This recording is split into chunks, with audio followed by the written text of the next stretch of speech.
আসসালামু আলাইকুম রহমতুল্লাহ। বর্তমানে কোনো না কোনোভাবে কৃষিকে রপ্ত করে নিতে হবে এবং কৃষিতে যদি আপনি কিছুটা হলে পারদর্শী না হন তাহলে বর্তমানে আপনি নিজেকে চালানো, পরিবার চালানো অনেকটা কষ্টসাধ্য বিষয় হয়ে দাঁড়িয়েছে এবং সেই জন্য আত্মনির্ভরশীলতার কোনো বিকল্প নেই। প্রতিটা সেক্টরে আপনি হয়তো নিজের জন্য, পরিবারের জন্য আপনি অবদান রাখতে পারেন নিশ্চয়ই। এবং এটাই বলতে পারি যে আপনার যেখানে একটুখানি জায়গা আছে, খালি জায়গা আছে, হোক সেটা আপনার ঘরের ছাদ বাগানও আপনি করতে পারেন। সেখানে যেমন এক লেবু গাছ আপনি রোপণ করতে পারেন, আরও ছোট ছোট অনেকগুলো তরিতরকারি লতা গাছ এগুলো কিন্তু আপনি লাগাতে পারেন। সেটা থেকে আপনি যেমন মৌসুমি বরবটি, সিম, বেগুন, ঢেঁড়স এই ধরনের অনেকগুলো তরিতরকারির গাছ আপনি লাগাতে পারেন যে কোনো জায়গাতে। তো সেটা কিন্তু প্রয়োজন রয়েছে এবং আপনি একেবারে সুস্বাদু নির্ভেজাল আপনি সেই তরিতরকারিগুলো আপনি গ্রহণ করতে পারবেন একদিকে। অন্যদিকে আপনি আর্থিকভাবে আপনি নিজেকে সামলাতে পারবেন। কারণ বাজারের যে ঊর্ধ্বগতি বর্তমানে, এই ঊর্ধ্বগতি তরিতরকারির যে মূল্য, সেখানে কিন্তু আপনি যদি ছোট ছোট কিছু আপনি যদি উৎপাদন করেন তাহলে আপনি আপনার সংসার চালাতে আপনাকে হিমশিম খেতে হবে না।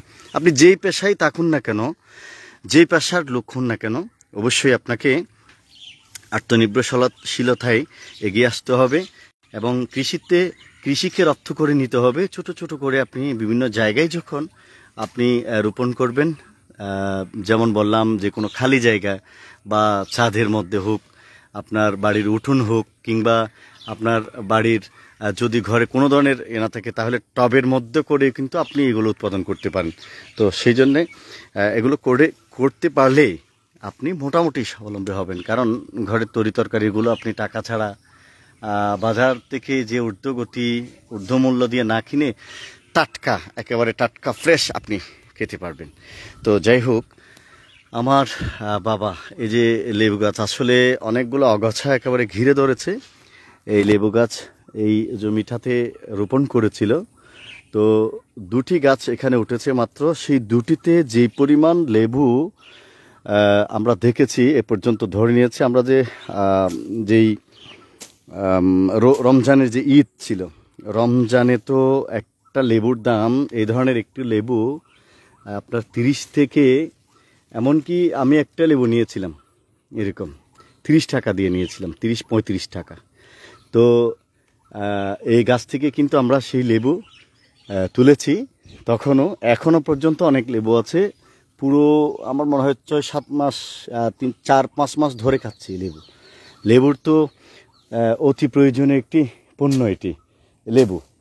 তো আল্লাহর নিয়ামত, এই লেবুর রসের মধ্যে প্রচুর পরিমাণে গুণাগুণ আছে।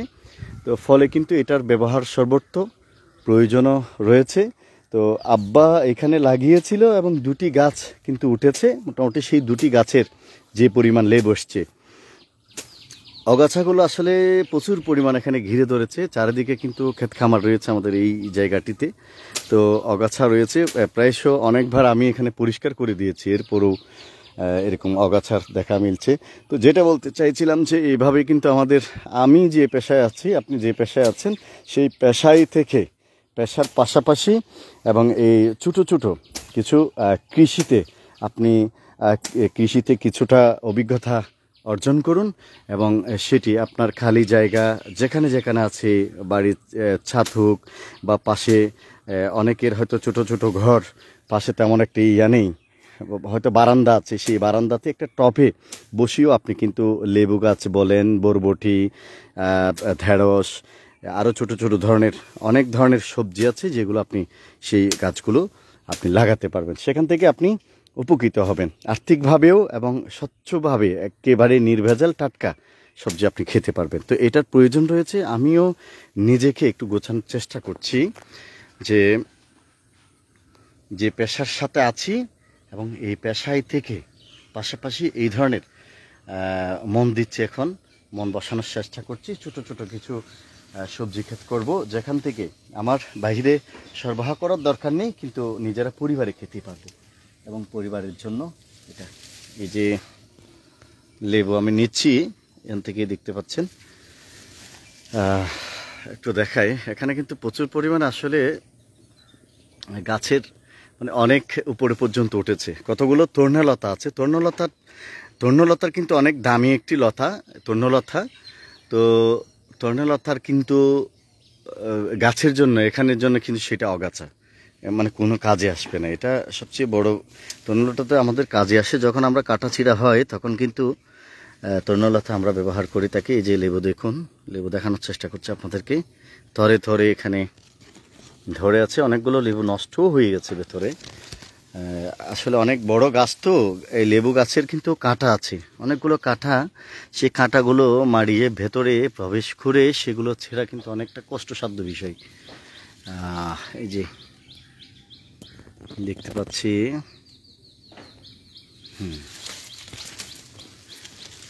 এটা নেব, এটা নিচ্ছি।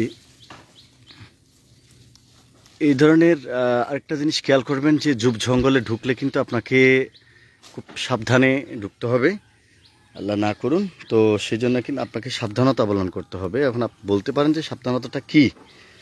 সাবধানতাটা হচ্ছে, আমি একটা লাঠি নিয়েছি, যেমন এই যে ধরুন লাঠি নিয়েছি, সেই লাঠিতে দিয়ে কিন্তু আগে এখানে আঘাত হেনেছি, পাড়ে দিয়েছি, কিছু থাকলে সময় নিয়েছি কিছুটা, কিছু যদি থেকে থাকে সে সরে যাবে, সে নিজ থেকে নিজ জায়গা থেকে, ওই জায়গা থেকে নিজে নিজে সরে যাবে। যাই হোক, যে দেখতে পাচ্ছেন কৃষিতে আত্মনির্ভরশীলতা না আসলে কিন্তু এই দিন দিন যেভাবে পণ্য সামগ্রী তরিতরকারির দাম বেড়েই চলছে এবং সাধারণ মানুষের যে নাগালের বাহিরে, সেই জন্য কিন্তু সবাইকে এগিয়ে আসার কোনো বিকল্প নেই। নিজের জন্য নিজেকেই ভাবতে হবে, নিজের পরিবার নিজে কিভাবে সামনের দিকে অগ্রসর হব। তো সেই জন্য কিন্তু আল্লাহ পাক আমাদের যে সুযোগটা রেখেছেন, সেই সুযোগটা কিন্তু আমাদেরকে সঠিক সময়ে কাজে লাগাতে হবে। সঠিক সময়ে কাজে লাগাতে হবে মানে মানে আমাকে অবশ্যই এই ধরনের, যে আমি যদি কিছু একটা লাগাতে পারি, যে কোনো গাছ আমাদের অতি প্রয়োজনীয় যেগুলো আছে, যেমন লেবুর কথা বলছি, বরবটি, সিম, তারপরে বেগুন, হ্যাঁ, ঢেঁড়স, এই সবজিগুলো আমরা ছোট জায়গাতে কিন্তু করতে পারি। তো ছোট জায়গাতে করলে সেখান থেকে কিন্তু আমরা উৎপাদনে যেতে পারবো। আমরা নিজেরা একদিকে যেমন টাটকা একেবারে নির্ভেজাল, কোনো ধরনের কেমিক্যাল ছাড়া, অন্যদিকে হচ্ছে আপনার আর্থিকভাবে আপনি নিশ্চিন্তায় একেবারে আর্থিক আর্থিক দিক দিয়ে আপনাকে টেনশন করতে হবে না যে অনেক টাকা, এই যে 1 কেজি কাঁকরোল 100-120 টাকা, তারপরে হচ্ছে ঢেঁড়স যেটাকে ভেন্ডি বলি, তো সেটা হচ্ছে আপনার 60-70-80 টাকা, বেগুন 80-90-100 টাকা।